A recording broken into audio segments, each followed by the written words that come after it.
Kalau ada yang bilang Pak Jokowi tukang hutang, ya tidak ada satupun negara yang tidak punya hutang. Hidup kita ini penuh dengan ketergantungan. Sejak zaman dulu. Mustahil kalau Indonesia ini nggak punya hutang, itu mustahil. Kalau ada orang yang bilang, kekayaan Indonesia ini kan luar biasa. Tambangnya itu banyak. Tapi kita tidak punya teknologi. Bagaimana untuk menjadikan tambang kita ini berharga? Selain mengeruknya lalu menjualnya dalam keadaan mentah. Itu yang bisa kita lakukan. Yang selama ini kita lakukan ya seperti itu. Jadi harganya murah meriah. Kesenangan lah negara-negara Eropa yang dia punya teknologi bisa mengubah bahan mentah itu menjadi barang jadi yang harganya ratusan kali lipat. Mereka untung, kita buntung. Ini sudah berlangsung berpuluh-puluh tahun. Sangat tidak seimbang. Dan kenapa Indonesia walaupun kaya tapi tetap miskin? Ya seperti itu. Karena kebodohan pemimpin-pemimpin kita dalam mengelola kekayaan Indonesia. Di era Bapak Jokowi yang kalian tuduh plonga-plongo itu, justru Bapak Jokowi membuat gebrakan yang membuat negara-negara asing itu melotot matanya. Amerika geram, Eropa geram, negara-negara tetangga banyak yang geram. Bahkan Pak Jokowi pernah mau dilaporkan ke Mahkamah Internasional. Apakah Pak Jokowi takut? Tidak. Pak Jokowi berjalan terus. Ini harga diri bangsa dan saya harus mempertahankannya sekalipun saya diadili di Mahkamah Internasional. Begitu yakinnya Pak Jokowi yang kalian tuduh pelongo-pelongo itu dalam mempertahankan marwah bangsa. Padahal kalian kalau ngatain beliau gimana? He walk the talk. Itu aja yang kalian ledek-ledekin bully itu, pelonga-pelongo, bletak-bletuk ngomong bahasa Inggrisnya katanya. Jagoan kalian yang jago bahasa Inggris siapa itu? Tom Lembong? Anies Baswedan? Belum tentu punya nyali seperti Pak Jokowi. Anies Baswedan jago bahasa Inggrisnya. Kalau cari pemimpin yang jago bahasa Inggris banyak. Guru kursus-kursus bahasa Inggris itu lebih jago dari Anies. Jadi kalau cuman bisa bahasa Inggris itu nggak menjamin dia itu keren. Kalau Pak Jokowi sudah terbukti bahasa Inggrisnya memang nggak bagus, tapi gaya kepemimpinan dia, leadership beliau itu belum ada yang menandingi. Di Indonesia ini belum ada yang menandingi. Beliau ini hanya tukang kayu loh. Bapaknya juga tukang kayu. Beliau lahir bukan sebagai politikus. Bukan siapa-siapa beliau. Tergolong anak miskin ketika kecil, tapi menjadi orang yang sukses dan kaya raya ketika dewasa. Mengapa Jokowi miskin waktu jadi wali kota? Justru beliau terkenal sebagai orang yang paling kaya di Solo. Di Surakarta tuh paling kaya Pak Jokowi. Makanya banyak partai-partai melirik beliau untuk maju sebagai wali kota Solo. Jadi jangan main-main dengan Pak Jokowi. Kalian yang menghina Pak Jokowi pelongo-pelongo itu belum tentu bisa sesukses Pak Jokowi. Jadi kalian tuh kadang membenci ini juga sembarangan kalau ngomong. Kamu ngeledekin orang yang sudah menjadikan negara kita berwibawa di mata dunia. Lah sementara kamu mau ngurus Indonesia, kamu mau ngeledek-ledekin orang yang sudah berjasa buat Indonesia. Pak Jokowi ini cemerlang, leadershipnya keren, ide-idenya brilian, inovasi beliau itu diakui dunia, sehingga beliau bisa mengubah Indonesia sedemikian rupa. Perbandingan antara di era SBY dengan era Jokowi itu jomplang, jauh pakai bumi dan langit. Dan hal inilah yang membuat banyak orang nih mendengki terhadap beliau. Bahkan sebagian besar dari mereka tidak mengakui keberhasilan Pak Jokowi dengan mengatakan apa? Semua orang juga bisa. Itu pakai ngutang kok duitnya. Duitnya ngutang itu. Itu kan duit rakyat. Pakai duit pajak, semua orang juga bisa. 10 tahun loh Pak Jokowi mengubah Indonesia 180 derajat. Kemana itu yang 32 tahun?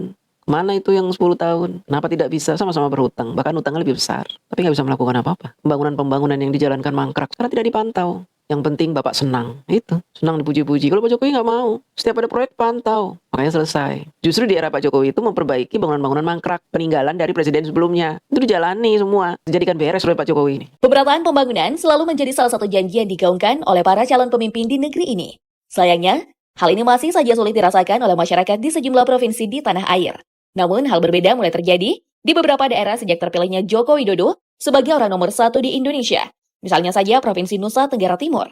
Lantas apa saja yang telah dilakukan Jokowi untuk NTT? Mari kita bongkar. Total 22 kabupaten dan kota. Pada tahun 2022, Provinsi NTT dihuni oleh 5,4 juta jiwa penduduk dengan kepadatan 114 jiwa per kilometer persegi. Nusa Tenggara Timur adalah provinsi yang terdiri dari beberapa pulau, di antaranya Flores, Sumba, Timor, Alor, Lembata, Rote, Sabu, Ende, dan Pulau Komodo, dengan total sekitar 1.200 pulau. Ada beberapa faktor yang melanggengkan Provinsi NTT sebagai salah satu daerah miskin di Indonesia. Faktor geografis mengambil peranan lantaran provinsi ini memiliki curah hujan yang rendah, sehingga membuat tanah menjadi kering dan tandus. Padahal, mayoritas penduduk NTT berprofesi sebagai petani. Sekitar 95,3% masyarakat NTT menggantungkan hidupnya dan bertani. Faktor pertumbuhan ekonomi yang memainkan peran besar, kendati telah mendapat dukungan dari investasi daerah. Banyak wilayah di provinsi ini yang tidak didukung oleh sarana dan prasarana yang memadai. Untuk itu, diperlukan adanya perbaikan fasilitas infrastruktur untuk menunjang pertumbuhan ekonomi daerah. Upaya mengatasi kemiskinan di Provinsi Nusa Tenggara Timur terus dilakukan oleh masing-masing era pemerintahan. Presiden Susilo Bambang Yudhoyono membangun Pelabuhan Moru dengan mengeluarkan dana sebesar 41,3 miliar rupiah. Pelabuhan ini berfungsi sebagai pelabuhan pengumpulan lokal untuk kontainer, serta ada Pelabuhan Dulyono yang diproyeksikan untuk pengumpulan lokal juga. Pelabuhan yang dibangun pada tahun 2011 ini menggunakan dana APBN sebesar 65,7 miliar rupiah. Kendati telah berupaya membangun infrastruktur, nyatanya kemiskinan di Provinsi Nusa Tenggara Timur masih belum bisa teratasi dengan baik. Namun terpilihnya Joko Widodo sebagai Presiden Indonesia ke-7 seperti memberi angin segar bagi NTT. Menyadari pentingnya ketersediaan air bagi keberlangsungan hidup masyarakat Nusa Tenggara Timur, Presiden Joko Widodo membangun 7 bendungan. Bendungan Ragnamo menjadi bendungan yang selesai lebih cepat dari target. Bendungan yang mulai dikerjakan pada Januari 2015 ini rampung pada Desember 2017 dengan mengucurkan anggaran sebesar 760 miliar rupiah. Jokowi berhasil memfasilitasi 16 juta meter kubik air untuk lahan seluas 1.250 hektar. Tak hanya itu, bendungan yang menjadi sumber air baku di Kabupaten Kupang ini juga mampu menghasilkan listrik berdaya 0,22 megawatt. 2 tahun setelahnya, Jokowi kembali meresmikan sebuah bendungan, yakni Bendungan Rotiklot di Kabupaten Belu. Infrastruktur yang menelan anggaran APBN sebesar 496 miliar rupiah ini dibangun untuk meningkatkan ketahanan air dan pangan di NTT. Kehadiran bendungan ini sangat penting, mengingat musim hujan di NTT sangat pendek, hanya sekitar 3-4 bulan dalam setahun. Kemudian pada tahun 2021, Jokowi meresmikan Bendungan Dapur GT. Salah satu proyek strategis nasional ini bermanfaat untuk pengairan irigasi bagi kurang lebih 300 hektar sawah di sekitarnya. Jokowi menekankan bahwa kunci kesejahteraan di Provinsi Nusa Tenggara Timur adalah air.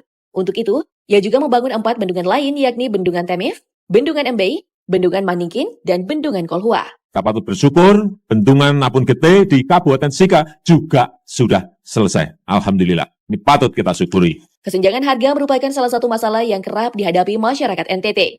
Perbedaan harga dari satu daerah ke daerah yang lain sangat besar, sehingga menyulitkan masyarakat di sejumlah daerah. Untuk mengatasi masalah ini, Presiden Jokowi membangun Jalan Nasional Trans Timur sepanjang 314 km. Ia juga membangun Jalan Perbatasan Indonesia Timur Leste sepanjang 179 km. Kehadiran jalan ini memudahkan mobilisasi dan pengangkutan barang dari satu daerah ke daerah lain jadi semakin mudah.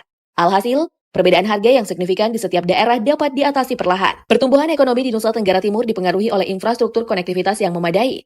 Salah satu contoh infrastruktur yang telah rampung dibangun dalam jembatan Benenain di Kabupaten Malaka. Jembatan sepanjang 125 meter ini bermanfaat dalam mempercepat pemulihan arus perekonomian di jalur pada lintas selatan timur, Malaka, Belu. Selain itu, terdapat 13 jembatan kecil di Kabupaten Kupang yang juga telah rampung. Beberapa di antaranya yakni Jembatan Baimel sepanjang 65 meter, Jembatan Bompo 1 dan 2 sepanjang 30 meter dan 20 meter, Jembatan Oelobe sepanjang 20 meter, Jembatan Simait Kecil 1 sepanjang 15 meter, Jembatan Belelit Susu sepanjang 30 meter, dan Jembatan Nombata sepanjang 15 meter.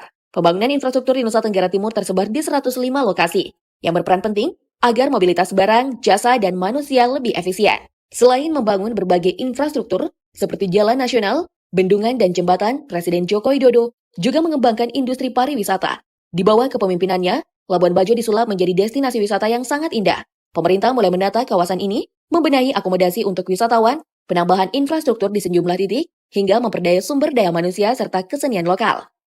Tak hanya itu, Presiden Jokowi juga menjadikan Labuan Bajo sebagai tuan rumah konferensi tingkat tinggi negara-negara di kawasan Asia Tenggara atau KTT ASEAN 2023. Ini merupakan salah satu cara mempromosikan Labuan Bajo ke mata dunia. Terselenggaranya KTT ASEAN di Labuan Bajo tentu akan berdampak pada pertumbuhan ekonomi di Manggarai Barat. Hal ini juga merupakan perwujudan dari pembangunan merata dan berkeadilan sosial. Strategi yang sama pernah dilakukan pemerintah terhadap industri pariwisata Bali. Bali dijadikan sebagai lokasi utama kegiatan konferensi di Pulau Dewata, sehingga banyak wisatawan lokal maupun mancanegara yang berdatangan. Lalu benar saja, salah satu alasan Presiden Jokowi menunjuk Labuan Bajo sebagai tuan rumah KTT ASEAN yang digelar pada Mei 2023 mendatang adalah untuk memulihkan industri pariwisata di industri timur. Pemulihan ini sangat penting pasca diterpa pandemi COVID-19. Komitmen Presiden Joko Widodo untuk memajukan Provinsi Nusa Tenggara Timur tampaknya bukan omong kosong belaka. Kalau kotong mau omong tentang kondisi jalan raya nih, dia mau cerita sedikit doh tentang pengalaman waktu dia pesiar di Jawa. Adi, dia terlalu kagum mati lihat dong kondisi jalan raya di sana.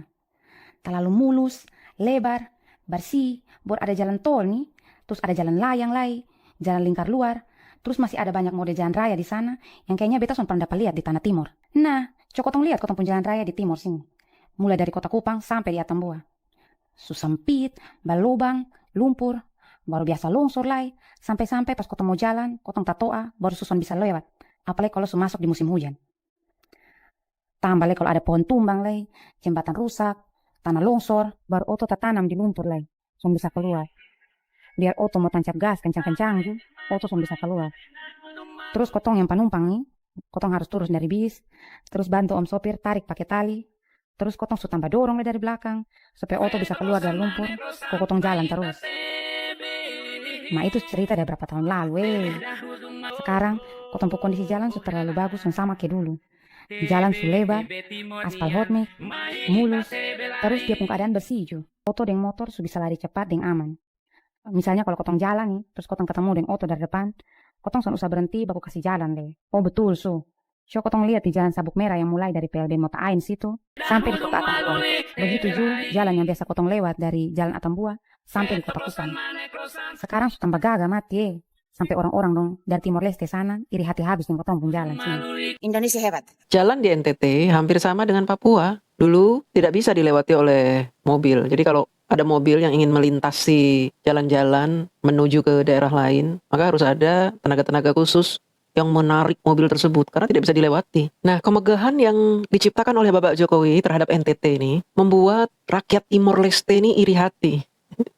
Bahkan sebagian besar rakyat Timor Leste ini ingin kembali menjadi warga negara Indonesia karena pembangunannya luar biasa. Kenapa dulu mereka ngotot ingin memisahkan diri dari Indonesia? Karena mereka tidak pernah diperhatikan. Mereka diacuhkan. Akhirnya mereka memisahkan diri dari Indonesia. Dan ketika Pak Jokowi menjadi presiden, mereka terkagum-kagum, heran melihat NTT begitu megah dibangun oleh Pak Jokowi. Di Papua juga begitu. Nah, di era Bapak Jokowi ini tidak ada lagi jalan seperti itu. Jalan sudah mulus seperti di Jakarta. Jadi Pak Jokowi ketika ingin mengentaskan kemiskinan di NTT, beliau mengutamakan infrastruktur. Karena percuma kalau pertaniannya bisa maju dengan adanya bendungan, tetapi infrastrukturnya tidak diperhatikan. Bagaimana nanti mentransfer hasil bumi ini ke tempat lain kalau infrastrukturnya begitu percuma, tidak akan berkembang. Nah, ketika Pak Jokowi menyelesaikan infrastruktur di NTT, menyelesaikan bendungan-bendungan di NTT, sehingga masalah hujan yang turunnya sedikit ini bisa diatasi karena pasokan air sangat banyak, maka perlahan tapi pasti kemiskinan berkurang di NTT. Masyarakat NTT menjadi sejahtera dan bahagia. Makanya jangan heran, masyarakat NTT dan Papua itu sangat mencintai Pak Jokowi, cinta mati. Jadi kalau di Papua itu ada mamah-mamah Papua itu yang mengatakan, saya hanya percaya terhadap dua. Siapa itu? Tuhan Yesus dan Jokowi. Dan kata mereka itu, Bapak Jokowi itu dianggap juru selamat. Ada videonya ya, nanti kita tonton.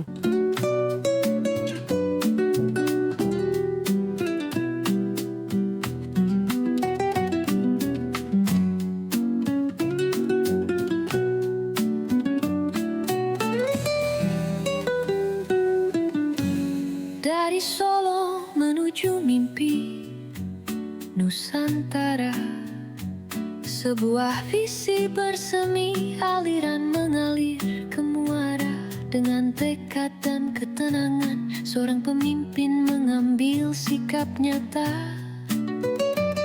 membangun masa depan rakyat dan bangsa. Tidak ada gedung-gedung yang disepuh emas, tetapi tangan dia yang bekerja keras. Jembatan bagi semua, bendungan hingga bandara, denyut nadi bangsa, ia merasakannya penuh cinta.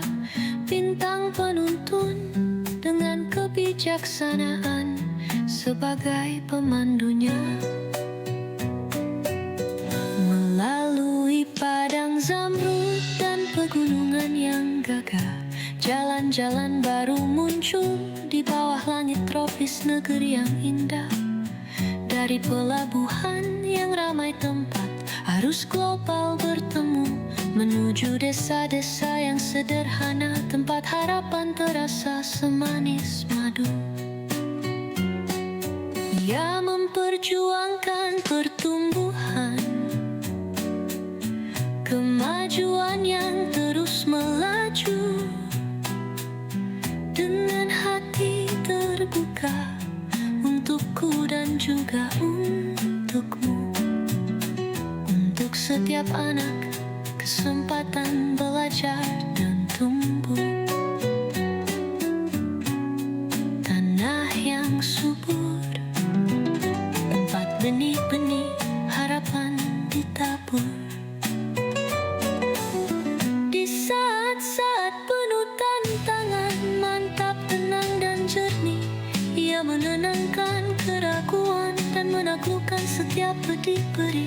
Untuk beragam budaya, agama dan suku, dengan suara perdamaian tanpa pamrih, memastikan keadilan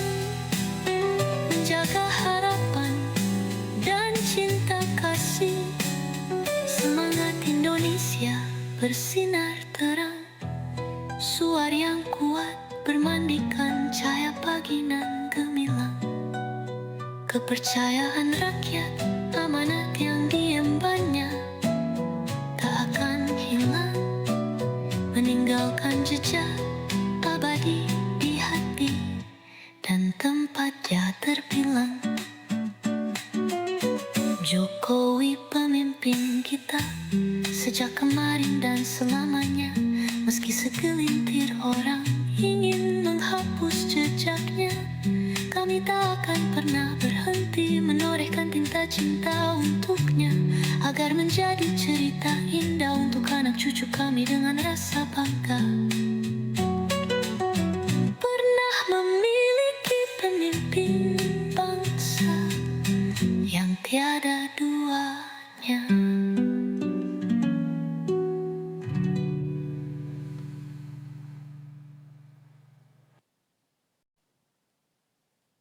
Dari timur ke barat, dari utara ke selatan, terhampar nyata buah perjuangan. Jalan tol membentang, jembatan perkasa, menyambung asa di seluruh Indonesia.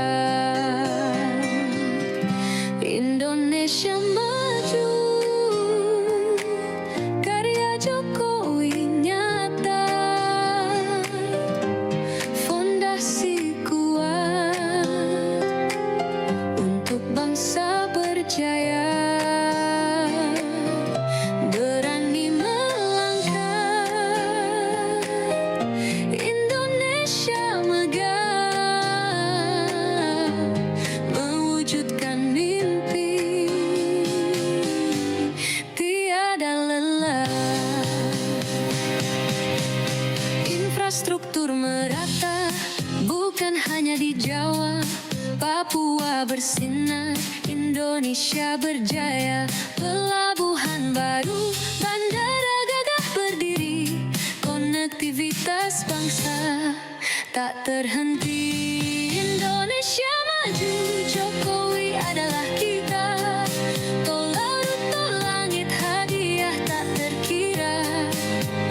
Bendungan irigasi merambah, hasil bumi pertanian perkebunan bertambah.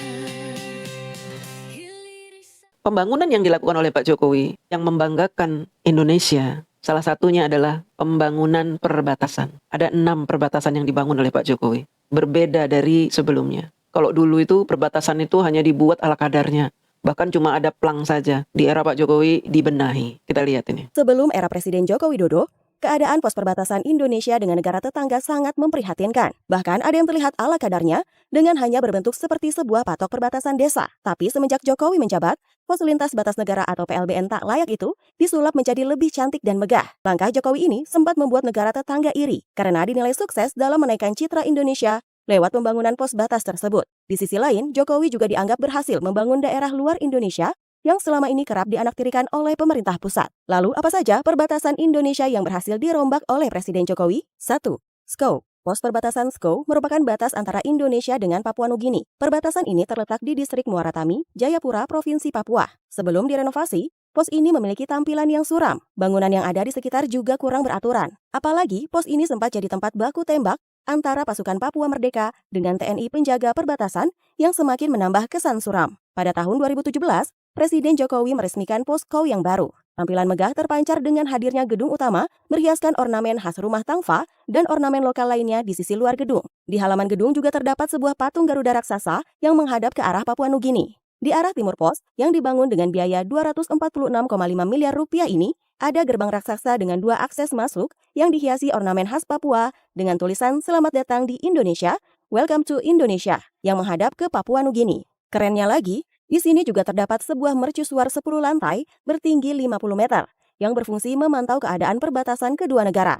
Pos perbatasan yang dulunya jarang dikunjungi, kini jadi salah satu ikon yang dipuja warga Papua. 2. Aruk. Pos ini terletak di Kecamatan Sajingan Besar, Kabupaten Sambas, Kalimantan Barat. Secara bentuk pos ini mengalami perombakan yang cukup signifikan. Sebelum direnovasi oleh Presiden Jokowi, Pos ini berbentuk kotak dengan bagian tengah atapnya menjulang ke atas seperti menara, tapi tampak tradisional dengan motif khas suku Dayaknya. Sesudah direnovasi, bangunan utama yang mengadopsi rumah panjang khas Dayak itu menjadi lebih modern dari sebelumnya. Bagian badan pos tampak lebih lebar. Menaranya berbentuk tameng khas suku Dayak, namun ditambah sentuhan gaya futuristik.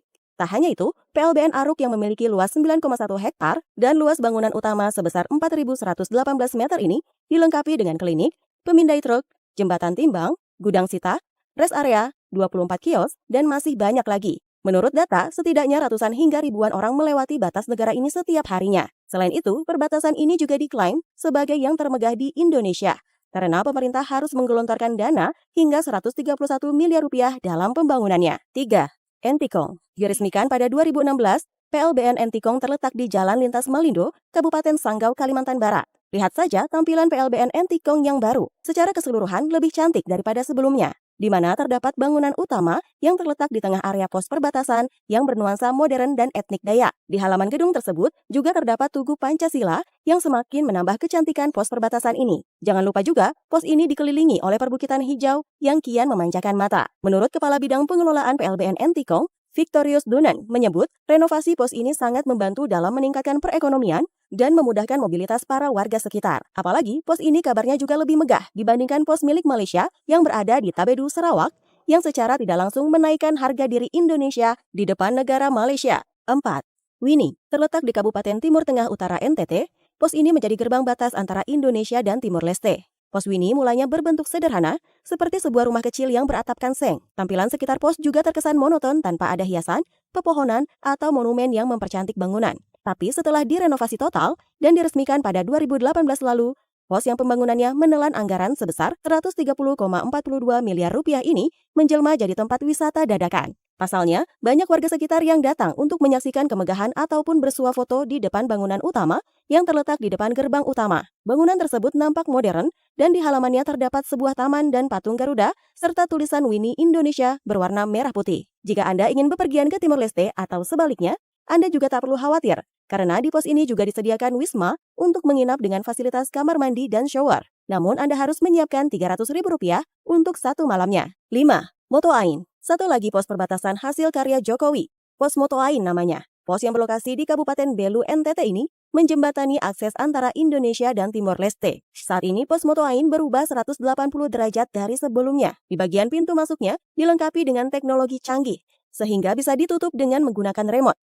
Berbeda dengan sebelum renovasi yang harus ditutup secara manual. Bagian gedungnya juga lebih elok dan layak untuk digunakan hingga kerap menjadi tempat untuk bersuah foto warga sekitar. Bandingkan dengan sebelum diperbaiki, gedung di pos ini begitu memprihatinkan. Tak heran jika kala itu warga lebih banyak bersuah foto di pos milik Timor Leste yang lebih bagus dari Indonesia. Terlebih lagi, pos Moto Ain yang memiliki luas lahan sekitar 8,8 hektar ini juga memiliki segudang fasilitas kelas atas seperti car wash, checkpoint, cargo scanner, gedung kargo, 150 kios, dan lain sebagainya. Karena itulah, tak heran jika pos ini menghabiskan anggaran sekitar 229 miliar rupiah. 6. Sota. Pos ini tergolong baru diresmikan yakni pada tahun 2021 silam. Berada di Kabupaten Merauke yang menjadi tapal batas antara Indonesia dan Papua Nugini. Pos Sota versi baru terlihat lebih indah dari sebelumnya, di mana pos ini dibagi menjadi 3 bagian, yaitu zona inti yang di dalamnya terdapat bangunan utama PLBN seluas 1.000 meter persegi, patung Garuda, gerbang Tasbara, pagar keliling, CCTV portal, X-ray scanner, hingga walk-through metal detector. Bagian kedua ialah zona sub-inti yang terdiri dari 16 unit rumah, tipe 36 untuk pegawai, musola, dan gereja. Bagian ketiga ialah zona pendukung, yang di dalamnya berisi pasar perbatasan yang bisa menampung 15 toko, patung Presiden pertama Soekarno, hingga tempat pembangunan akhir. Sementara itu, untuk biaya pembuatannya mencapai 103,6 miliar rupiah. Nah, ini jangan sampai dilupakan oleh kita semua. Catatan-catatan ini jangan sampai hilang dari jejak digital. Bahwa kita pernah memiliki seorang presiden yang dituduh pelongo-pelongo, yang tidak pernah memanfaatkan fasilitas negara untuk menyenangkan dirinya dan keluarganya. Tapi dia sukses membuat dunia berdecak kagum. Terima kasih.